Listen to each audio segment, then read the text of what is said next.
اعوذ باللہ من الشیطان الرجیم بسم اللہ الرحمن الرحیم۔ حضرت شمویل علیہ السلام کا واقعہ دوستو آج آپ کی خدمت میں پیش کر رہے ہیں۔ حضرت شمویل علیہ السلام کا قرآن مجید میں تو ذکر نہیں، لیکن سورہ بقرہ آیت نمبر 32 اور 33 میں بنی اسرائیل کا جو ایک واقعہ ذکر کیا گیا ہے، تمام مفسرین کرام کے نزدیک یہ واقعہ آپ کے زمانے کا ہے۔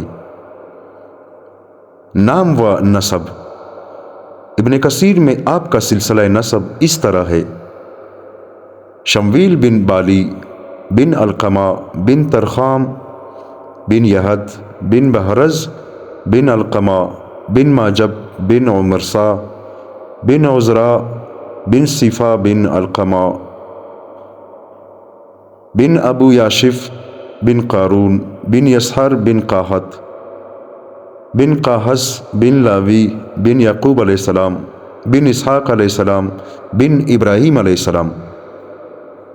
تفسیر کشف الرحمن میں ہے کہ حضرت موسیٰ علیہ السلام کے وفات کے بعد جب بنی اسرائیل میں ابتری اور بددینی پھیلی تو ان کو سنبھالنے کے لیے حضرت عیسیٰ علیہ السلام مقرر ہوئے۔ ان کے بعد حضرت کالب بن یقنا آئے، پھر حضرت الیاس علیہ السلام تشریف لائے، پھر اللہ تعالیٰ نے حضرت الیسا کو بھیجا، غرض یہ کہ ان میں پے در پہ رسول آتے رہے، مگر ان کی نافرمانی اور سرکشی میں روز بروز اضافہ ہوتا گیا، یہاں تک کہ تورات کو بھی بھلا بیٹھے اور فسق و فجور میں مبتلا ہو گئے۔ تو اللہ تعالیٰ نے ان پر عذاب بھیجا، اور قوم عمالقہ جو مصر اور فلسطین کے ساحلی علاقے میں آباد تھی، ان پر حملہ آور ہوئی اور ان کو قتل کیا اور ان کے بہت سے صوبوں پر قبضہ کر لیا۔ اس طرح یہ لوگ اپنی بدعمالیوں کے باعث کافروں کے زیر نگین ہو گئے اور جالوت کی رعایا بن گئے۔ بنی اسرائیل کے لیے یہ ایک نازک دور تھا، نہ کوئی نبی اور رسول ان میں موجود تھا، نہ کوئی امیر اور سردار تھا۔ خاندان نبوت میں سے ایک حاملہ عورت کے علاوہ کوئی باقی نہ تھا۔ اس نکبت و ادوار کی حالت میں اللہ تعالیٰ نے ان لوگوں پر فضل و کرم فرمایا۔ اس عورت کے ہاں ایک بچہ تولد ہوا، اس کا نام شمویل رکھا گیا۔ جب آپ سن رشد کو پہنچے تو تمام بنی اسرائیل میں شرافت و دیانت کی بنا پر ممتاز اور نمایاں نظر آنے لگا۔ اللہ تعالیٰ نے آپ کو نبوت سے سرفراز فرمایا اور بنی اسرائیل کی رشد و ہدایت پر مامور کیا۔ قوم کے لوگوں نے آپ سے مطالبہ کیا کہ اگر آپ اللہ کے نبی ہیں تو ہمارے لیے ایک امیر اور بادشاہ مقرر کر دیں تاکہ ہم ان کی سرپرستی میں کافروں سے جہاد کریں اور اپنے ملک کو ان ظالموں سے آزاد کرائیں۔ قرآن کریم نے اس واقعے کو اس طرح بیان فرمایا ہے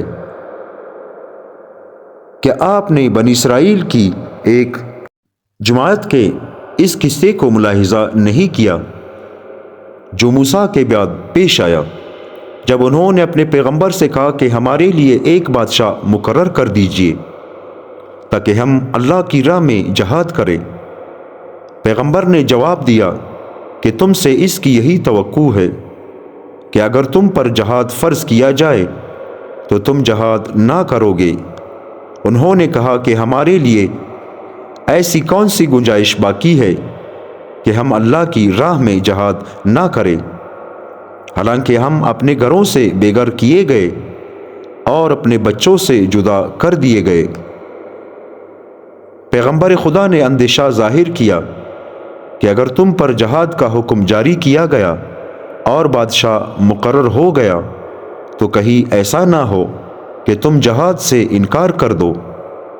اس پر انہوں نے بڑے وثوق سے یقین دلایا کہ ہمارے انکار کرنے کا سرے سے جواز ہی نہیں۔ ان ظالموں نے تو ہمیں گھر بار اور بال بچوں سے الگ کر دیا ہے اور انہوں نے ہم پر مظالم کے پہاڑ توڑ دیے ہیں۔ اس لیے اب ہم چاہتے ہیں کہ ہمارا ایک بادشاہ ہو اور اس کی سرپرستی میں ہم اپنے ملک کو آزاد کرا لیں اور ظالموں سے انتقام لیں۔ طالوت کی تقرری۔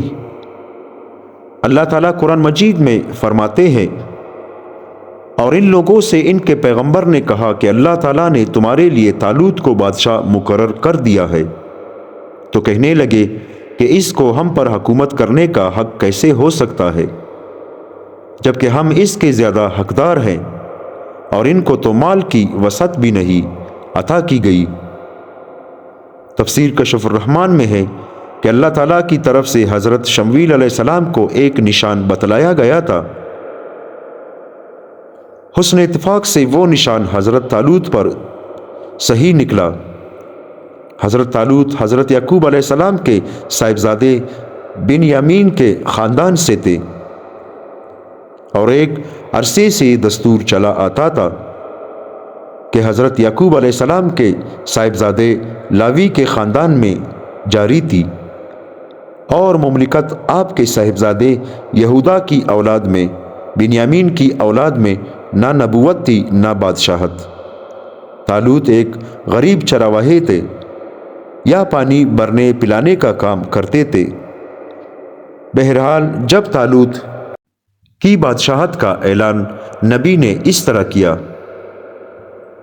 کہ اللہ تعالیٰ نے تم پر طالوت کو بادشاہ مقرر فرما دیا ہے، اللہ تعالیٰ کے فیصلے کو بصر و چشم قبول کرنے کے بجائے انہوں نے اعتراضات شروع کر دیے، اور اپنی پرانی عادت کے مطابق جیسا کہ گائے کے ذبح کے واقعے میں تفصیل سے آ گیا ہے، یہاں بھی اعتراضات شروع کر دیے کہ ان کے پاس مال و دولت نہیں، اس لیے ہم انہیں بادشاہ تسلیم نہیں کرتے۔ اس پر حضرت شمویل علیہ السلام نے جو جواب دیا وہ قرآن مجید میں اس طرح مذکور ہے۔ نبی نے جواب دیا کہ بلا شبہ اللہ نے تمہارے مقابلے میں اسی کو پسند فرمایا ہے، اور اس کو علم کی وسعت اور قد و قامت کے پھیلاؤ میں بڑھا دیا، اور اللہ اپنی سلطنت جس کو چاہے عطا فرماتا ہے، اور اللہ صاحب وسعت اور بڑا جاننے والا ہے۔ پیغمبر نے جواب دیا کہ اول تو تمہارے مقابلے میں اللہ تعالیٰ نے اس کو پسند فرما لیا ہے، پھر اس کو سیاسی امور اور جنگی فنون کا علم وسیع پیمانے پر دیا ہے، اور اس کے ظاہری جسم اور قد و قامت کے پھیلاؤ میں بھی اس کو زیادتی دی۔ مطلب یہ ہے کہ پیغمبر نے ان کے اعتراضات کے کئی جواب دیے۔ نمبر 1، اللہ تعالیٰ کو انتخاب اور برگزیدگی کا حق حاصل ہے، اس نے اس کو چن لیا ہے اور پسند فرما لیا ہے۔ نمبر 2، پھر میدان جہاد میں سیاسی علم اور فن حرب کی ضرورت ہوتی ہے، وہ علم اس کو اللہ تعالیٰ نے خوب شرح و بسط کے ساتھ دیا ہے۔ نمبر 3، بادشاہ کو ظاہری وجاہت اور رعب و دبدبا کی ضرورت ہوتی ہے، تو اس کے لیے اللہ تعالیٰ نے اس کو جسم کا پھیلاؤ بھی کافی دیا ہے کہ تم سب میں وہ بلند قامت ہے، اور ہر شخص کے دل میں اس کی دیکھنے سے ہیبت پیدا ہوتی ہے۔ نمبر 4، اللہ تعالیٰ مالک الملک ہے، سلطنت اور بادشاہت سب اسی کی ہے، وہ جس کو چاہے دے دے، تم کون ہو اعتراض کرنے والے۔ نمبر 5، اللہ صاحب وسعت و کشائش ہے، اس کو کیا مشکل ہے کہ وہ اس کو بھی مال دے دے، یہی تمہارا بڑا اعتراض تھا، جب سلطنت دی گئی تو مال کا شبہ ہی ختم ہو گیا۔ نمبر 6، وہ بڑا علیم اور خوب جاننے والا ہے کہ بادشاہت کا اہل کون ہے اور کس میں بادشاہت کی صلاحیت ہے۔ سولوی رحمۃ اللہ علیہ نے طالوت کا سلسلہ نسب اس طرح بیان کیا ہے: طالوت بن قیش بن عفیل بن صادر بن نخورت بن عفی بن انیس بن بنیامین بن یعقوب بن اسحاق بن ابراہیم علیہ السلام۔ لوگوں نے پیغمبر سے طالوت کے بادشاہ ہونے کی علامات دریافت کی تو اللہ تعالیٰ نے یہ نشانی بتلائی کہ تمہارے پاس تابوت سکینہ جو تم سے چن گیا ہے واپس آ جائے گا۔ قرآن مجید میں اللہ تعالیٰ فرماتے ہیں، ان لوگوں سے ان کے نبی نے کہا کہ طالوت کے بادشاہ ہونے کی علامت یہ ہے کہ تمہارے پاس وہ صندوق آ جائے گا جس میں تمہارے رب کی جانب سے تسکین قلب کا سامان ہے، اور کچھ وہ بقایا اشیاء بھی ہے جو حضرت موسیٰ و ہارون چھوڑ گئے تھے، اس کو فرشتے اٹھا کر لائیں گے، بلا شبہ اس میں تمہارے لیے بڑی نشانی ہے اگر تم ایمان رکھتے ہو۔ تابوت سکینہ بنی اسرائیل میں اوپر کے لوگوں سے ایک صندوق چلا آتا تھا۔ ان کا خیال اس کے متعلق یہ تھا کہ یہ حضرت آدم علیہ السلام کے ساتھ اترا ہے۔ بہرحال جب یہ صندوق حضرت موسیٰ علیہ السلام کے پاس پہنچا تو وہ اس میں تورات رکھتے تھے، اور یہ صندوق ایک متبرک چیز خیال کی جاتی تھی۔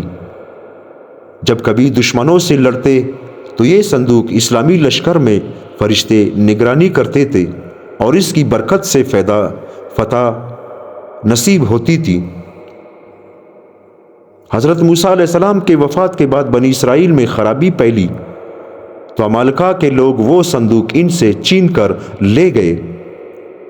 آخر اللہ تعالیٰ نے ان کے دل میں دہشت ڈال دی، کیونکہ ان کے بہت سے آدمی اس صندوق کے بے ادبی کی وجہ سے مر گئے، تو انہوں نے گھبرا کر اس کو 2 بیلوں پر رکھ کر اپنے ملک سے باہر نکال دیا اور بیلوں کو چھوڑ کر چلے گئے۔ فرشتے ان بیلوں کو ہنکا کر لے آئے۔ اس طرح وہ صندوق طالوت بادشاہ کے مکان پر پہنچ گیا۔ کشف الرحمن اور موضوع القرآن میں حضرت شاہ رحمۃ اللہ علیہ فرماتے ہیں کہ بنی اسرائیل میں ایک صندوق چلا آتا تھا، اس میں تبرکات تھے۔ حضرت موسیٰ علیہ السلام و ہارون علیہ السلام لڑائی کے وقت اس کو آگے بھیج دیتے اور دشمن پر حملہ کرتے تو اللہ تعالیٰ فتح نصیب فرما دیتے۔ جب یہ بدنیت ہو گئے تو وہ صندوق ان سے چھینا گیا، غنیم کے ہاتھ لگا، اور جب طالوت بادشاہ بنا تو وہ صندوق خود بخود رات کے وقت اس کے گھر کے سامنے آ موجود ہوا۔ سبب یہ ہوا کہ غنیم کے شہر میں جہاں یہ رکھا تھا ان پر بلا پڑی، 5 شہر ویران ہو گئے۔ تب ناچار ہوئے اور اسے 2 بیلوں پر لاد کر ان کو ہانک دیا۔ کہتے ہیں کہ اس میں تورات کی تختیاں تھیں، اور حضرت ہارون علیہ السلام کا عمامہ اور موسیٰ علیہ السلام کے نالین تھے، اور ہارون علیہ السلام و موسیٰ علیہ السلام کے کچھ کپڑے تھے، اور ایک بوری میں من و سلوا کے زمانے کی بچی ہوئی ترنجبین تھی، اور چند وہ کلمات تھے جو پریشانی کے وقت پڑھے جاتے ہیں، تو اللہ تعالیٰ اس پریشانی کو دور فرما دیتا۔ وہ کلمات یہ ہے: لا الہ الا اللہ الحکیم الکریم، سبحان اللہ رب السماوات السبع ورب العرش العظیم والحمد للہ رب العالمین۔ ان تبرکات کی وجہ سے مجاہدین کی قلب کو تسلی ہوتی تھی، اور اسی غرض سے یہ صندوق میدان جہاد میں مسلمانوں کے ہمراہ ہوتا تھا، اور اس کی برکت سے مسلمان اور ان کا نبی کامیاب ہوتا تھا۔ یہ بھی مشہور ہے کہ یہ 3 ذرا لمبا اور 2 ذرا چوڑا تھا۔ اس تمام رد و قد کے بعد بنی اسرائیل کو انکار کرنے کے لیے کوئی چارہ کار نہ تھا، اور حضرت شمویل علیہ السلام کے الہامی فیصلے پر طالوت کو بنی اسرائیل کا بادشاہ بنا دیا گیا۔ طالوت اور جالوت کی جنگ اور بنی اسرائیل کا امتحان۔ اب طالوت نے بنی اسرائیل کو نفیر عام دے دیا کہ وہ دشمن کے مقابلے کے لیے نکلیں گے۔ جب بنی اسرائیل طالوت کی سرگردگی میں روانہ ہوئے تو بنی اسرائیل کی آزمائش کا ایک اور مرحلہ پیش آیا۔ وہ یہ کہ طالوت نے سوچا کہ جنگ کا معاملہ بے حد نازک ہے، اور اس میں بعض مرتبہ ایک آدمی کی بزدلی یا منافقانہ حرکت پورے لشکر کو تباہ و برباد کر دیتی ہے۔ اس لیے ضروری ہے کہ پہلے اس گروہ کو آزما لیا جائے کہ کون شخص تعمیل حکم اور ضبط نفس اور صداقت و اخلاص کا حامل ہے اور کس میں یہ اوصاف نہیں پائی جاتے، کیونکہ میدان جہاد میں صبر و ثابت قدمی اور اطاعت والانقیاد اصل ہے۔ اس لیے طالوت نے شمویل علیہ السلام کے ہدایت کے مطابق ایک نہر کو بطور امتحان گاہ مقرر کیا اور اعلان کیا کہ اللہ تم کو نہر کے پانی سے آزمانا چاہتا ہے۔ اس نہر کے پانی کا حکم یہ ہے کہ کوئی شخص اس کا پانی بالکل نہ چکے۔ جو اس کی خلاف ورزی کرے گا وہ خدا کی جماعت سے نکال دیا جائے گا۔ ہاں البتہ سخت پیاس کی حالت میں گھونٹ بھر پانی پی کر حلق تر کر لینے کی اجازت ہے۔ مقصود یہ تھا کہ جو شخص معمولی پیاس پر صبر و ضبط کی قدرت نہیں رکھتا وہ کیسے نازک موقع پر کس طرح ثابت قدم رہ سکتا ہے۔ جنہوں نے علی الاعلان خلاف ورزی کی تھی ان کو جماعت سے جدا کر دیا گیا۔ ان کی صحیح تعداد معلوم نہیں ہوئی، 70,000 اور 1,20,000 کے درمیان بتائی جاتی ہے۔ ہو سکتا ہے کہ اس سے کم و بیش ہو۔ وہ جماعت سے خارج بھی ہوئے اور ان کے پیاس بھی نہ بجھی۔ مفسرین کہتے ہیں کہ یہ واقعہ نہر اردن پر پیش آیا۔ چنانچہ جو ناقص الایمان تھے وہ چٹ گئے اور جو کامل الایمان تھے وہ نمایاں ہو گئے۔ ان کی کل تعداد 313 تھی۔ پھر ان میں بھی بعض اکمل تھے جو ظاہری اسباب سے بے نیاز اور بالاتر تھے۔ انہوں نے مخلص مسلمانوں کی ہمت بڑھائی۔ قرآن مجید میں یہ واقعہ اس طرح ذکر ہوا ہے۔ اللہ تعالیٰ فرماتے ہیں، پھر جب طالوت فوجیں ہمراہ لے کر باہر نکلا تو اس نے کہا یقیناً اللہ تم کو ایک نہر سے آزمائے گا، جس نے اس کا پانی پی لیا وہ میرا نہیں اور جس نے اس کے پانی کو نہ چکھا وہ میرا ہے، مگر ہاں جو اپنے ہاتھ سے ایک چلو بھر لے۔ پھر ان میں سے سوائے چند کے سب نے اس سے پانی پی لیا۔ نتیجہ یہ نکلا کہ جب لشکر نہر سے پار ہو گیا تو جن لوگوں نے حکم کی خلاف ورزی کر کے پانی پی لیا تھا وہ کہنے لگے کہ ہم جالوت جیسی قوی ہیکل سے اور اس کی جماعت سے لڑنے کی طاقت نہیں رکھتے۔ لیکن جن لوگوں نے ضبط نفس اور اطاعت امیر کا ثبوت دیا انہوں نے بے خوف ہو کر کہا کہ ہم ضرور دشمن کا مقابلہ کریں گے۔ اس لیے کہ خدا کی قدرت کا یہ مظاہرہ اکثر ہوتا رہتا ہے کہ چھوٹی جماعتیں بڑی جماعتوں پر غالب آ جایا کرتی ہے۔ البتہ ایمان باللہ اور اخلاص و ثبات شرط ہے۔ ارشاد ربانی ہے، پھر جب وہ اور اس کے ایمان والے ساتھی اس نہر کو پار کر گئے تو کچھ لوگ کہنے لگے کہ ہم میں یہ طاقت نہیں کہ ہم آج جالوت اور اس کے لشکر کے ساتھ مقابلہ کر سکیں۔ اور جو لوگ یہ سمجھتے تھے کہ ان کو خدا کے سامنے جاننا ہے انہوں نے کہا کہ بسا اوقات ہوتا رہا ہے کہ چھوٹی جماعتیں اللہ کے حکم سے بڑی جماعتوں پر غالب آئی ہے اور اللہ ثابت قدم رہنے والوں کے ساتھ ہے۔ مجاہدین کے اس لشکر میں حضرت داؤد علیہ السلام کے والد عیشا بھی تھے۔ لشکر آگے بڑھا اور دشمن کی فوج کے مقابل صف آرا ہوا۔ دشمن کی فوج کا سردار جالوت نامی ویو ہیکل شخص تھا۔ اس کے لشکر کی تعداد بھی زیادہ تھی۔ مجاہدین نے اللہ پاک کی درگاہ میں نہایت اخلاص و تضرع کے ساتھ دعا کی، ربنا افرغ علینا صبرا وثبت اقدامنا وانصرنا علی القوم الکافرین، اے ہمارے رب صبر ہم پر انڈیل دے اور ہم کو ثابت قدم رکھ اور اس کافر قوم پر غالب کرنے میں ہماری مدد فرما۔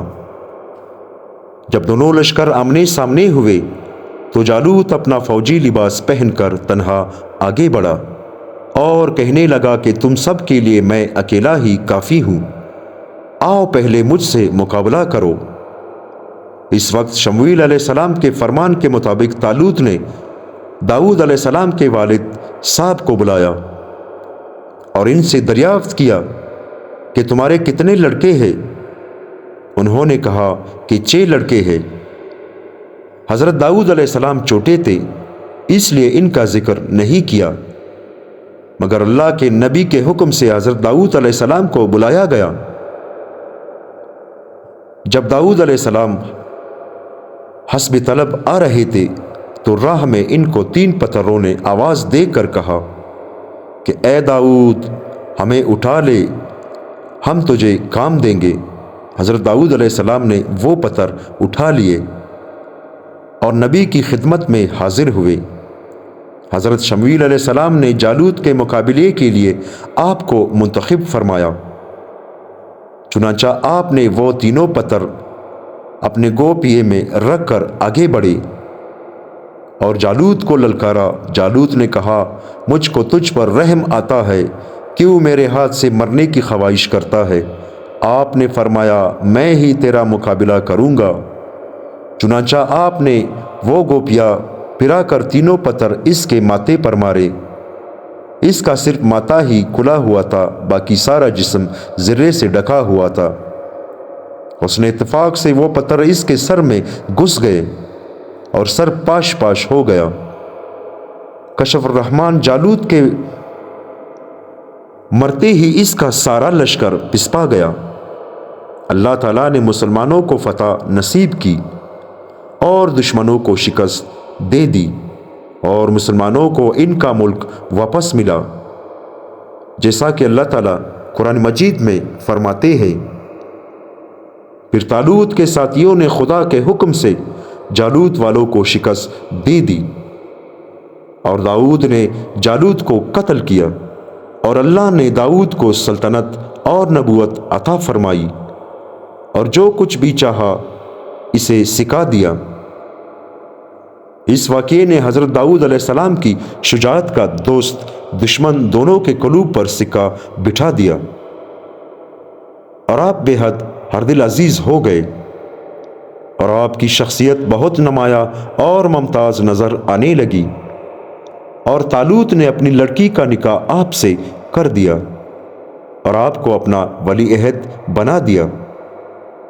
چنانچہ آپ طالوت کے بعد بادشاہ ہوئے، اور اللہ نے آپ کو ملک اور سلطنت کے ساتھ ساتھ نبوت سے بھی سرفراز فرمایا۔ ربنا تقبل منا انک انت السمیع العلیم۔